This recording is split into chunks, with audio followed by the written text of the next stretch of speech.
يسبح لله ما في السماوات وما في الأرض الملك القدوس العزيز الحكيم. هو الذي بعث في الأميين رسولا منهم يتلو عليهم آياته ويزكيهم ويعلمهم الكتاب والحكمة وإن كانوا من قبل لفي ضلال مبين. وآخرين منهم لما يلحقوا بهم وهو العزيز الحكيم. ذلك فضل الله يؤتيه من يشاء والله ذو الفضل العظيم. مثل الذين حملوا التوراة ثم لم يحملوها كمثل الحمار يحمل أسفارا بئس مثل القوم الذين كذبوا بآيات الله والله لا يهدي القوم الظالمين. قل يا أيها الذين هادوا إن زعمتم أنكم أولياء لله من دون الناس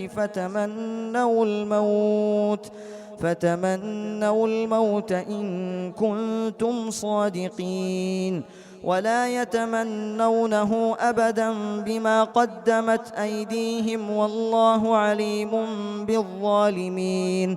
قل إن الموت الذي تفرون منه فإنه ملاقيكم ثم تردون إلى عالم الغيب والشهادة فينبئكم بما كنتم تعملون.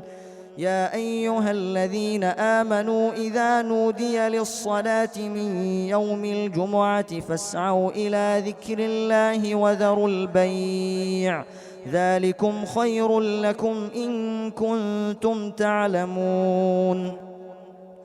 فإذا قضيت الصلاة فانتشروا في الأرض وابتغوا من فضل الله واذكروا الله كثيرا لعلكم تفلحون. وإذا رأوا تجارة أو لهوا انفضوا إليها وتركوك قائما قل ما عند الله خير من اللهو ومن التجارة والله خير الرازقين.